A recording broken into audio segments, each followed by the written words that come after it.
Hello दोस्तों, नमस्कार। कैसे हैं आप सब? आई होप कि आप सब अच्छे होंगे, खूब मन लगा कर पढ़ाई कर रहे होंगे। तो आज हम लोग हिंदी के प्रश्न को हल करेंगे। बिल्कुल वेरी इंपॉर्टेंट प्रश्न है। एक एक प्रश्न को नोट कर लीजिएगा। वन लाइनर के पॉइंट है तो नोट जरूर करिएगा, क्योंकि यहाँ से हर एक प्रश्न इम्पॉर्टेंट है आप लोगों के लिए। यूपी बिहार के लिए, बिहार के लिए भी है। बहुत ही अच्छे प्रश्न हैं। बिहार में अगर कोई भी प्रश्न बनता है हिंदी से तो यहीं से ही बन सकता है। तो चलिए आज के सेशन को चालू करते हैं। आज के सेशन का पहला प्रश्न देखते हैं। धाराधर धावन शीर्षक से कालिदास कृत मेघदूत का पद्यबद्ध अनुवाद किसने किया है, पूछ रहा है कि धाराधर धावन शीर्षक से कालिदास कृत यानी कालिदास के द्वारा रचित कौन सी है? मेघदूत है। मेघदूत का पद्यबंध अनुवाद किसने किया है? किसने किया था? राय देवी प्रसाद पूर्ण। किसने किया है? राय देवी प्रसाद पूर्ण ने किया है। आगे देखते हैं। साहित्य को ज्ञान राशि का संचित कोश किसने कहा है? बहुत ही इम्पोर्टेंट प्रश्न है ये। साहित्य को ज्ञान राशि का संचित कोश किसने कहा है? तो किसने कहा है? महावीर प्रसाद द्विवेदी ने कहा है। कौन होंगे? महावीर प्रसाद द्विवेदी होंगे। आगे देखते हैं। हम कौन थे, क्या हो गए और क्या होंगे, अभी आओ विचारें, आज मिलकर ये समस्याएं, सभी पंक्ति किसकी है, पूछ रहा है। तो यह पंक्ति किसकी होगी? मैथिली शरण गुप्त की है। कहाँ से ली गई है? भारत भारती से ली गई है। कहाँ से होगा? भारत भारती से होगा। आगे देखते हैं। राम नरेश त्रिपाठी की स्फुट कविताओं का संग्रह है। किसका? कौन सी संग्रह है? तो मानसी है। कौन सी होगी? मानसी है। आगे देखते हैं। किस कवि को एक भारतीय आत्मा कहा जाता है? तो किस कवि को एक भारतीय आत्मा कहा जाता है? माखन लाल चतुर्वेदी को क्या कहा जाता है? एक भारतीय आत्मा कहा जाता है। बहुत ही इंपॉर्टेंट प्रश्न है। आगे देखते हैं। नरेंद्र शर्मा का सर्वाधिक लोकप्रिय काव्य संग्रह है। तो कौन सा होगा? नरेंद्र शर्मा का सर्वाधिक लोकप्रिय काव्य संग्रह कौन सा है? प्रवासी के गीत। वेरी इंपॉर्टेंट है, इसको भी नोट करिए। प्रवासी के गीत है। अगला देखते हैं। अपलक और क्वासी कौन सी रचना है? अपलक और क्वासी काव्य कृति किसकी है? तो अपलक और क्वासी काव्य कृति किसकी होगी? बालकृष्ण शर्मा नवीन की है। बहुत ही इंपॉर्टेंट प्रश्न है, हो सकता है यही सबके प्रश्न बन जाए। तो वेरी वेरी इंपॉर्टेंट में करके लगा लीजिएगा इसको। अगला देखिए। राम की शक्ति पूजा, राम की शक्ति पूजा रचना निराला ने कब किया है? यानी कि पूछ रहा है कि राम की शक्ति पूजा यह रचना है निराला जी की है। तो निराला जी की रचना उन्होंने कब इसको लिखा है, कब इसकी रचना किया है? तो यह रचना कब किया था? 1936 ईस्वी में किया है। कब किया है? 1936 ईस्वी में है।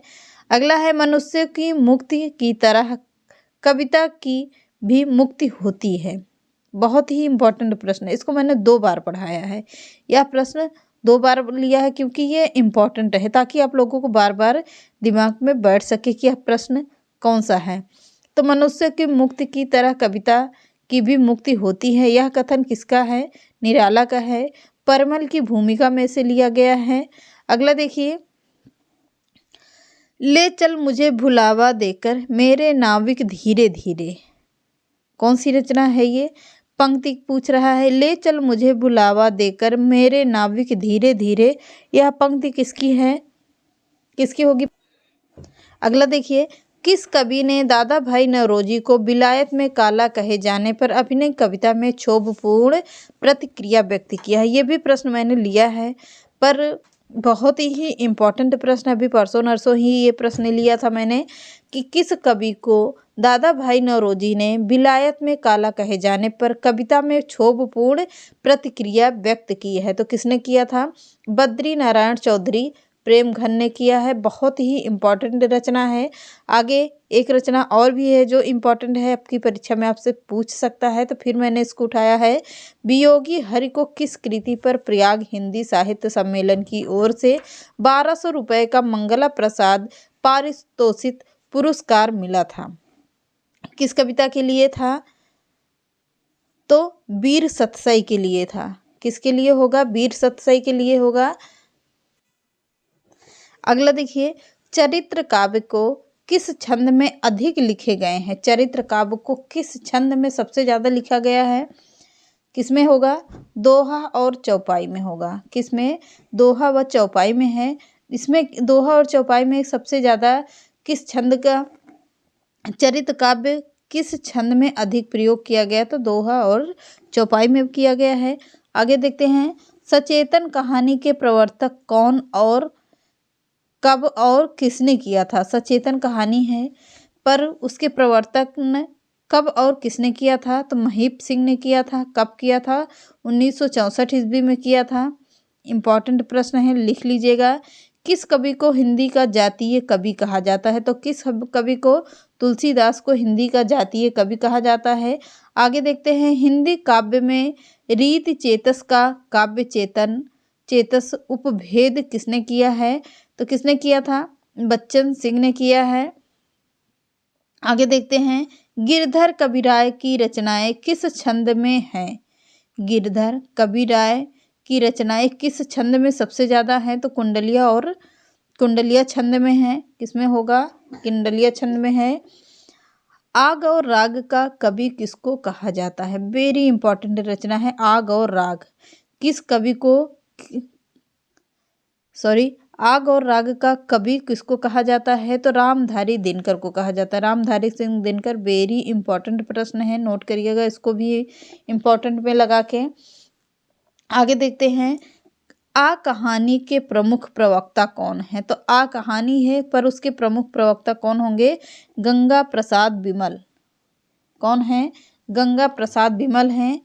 आगे देखिएगा, सचेतन कहानी के प्रवर्तक कौन है? तो सचेतन कहानी मैंने इसको अभी ऊपर भी पढ़ाया, महीप सिंह है। कौन होंगे? महीप सिंह होंगे। आगे देखते हैं, कामरेड का कोट किसकी कहानी है? तो कामरेड का कोट किसकी होगी? संजय की है। किसकी होगी? संजय की है। आगे देखते हैं, डायन किसकी कविता है? तो डायन वेरी इंपॉर्टेंट रचना है पर है किसकी? डायन कहानी भीष्म साहनी की रचना है। बहुत ही इम्पोर्टेंट है तो इसको भी नोट करिएगा।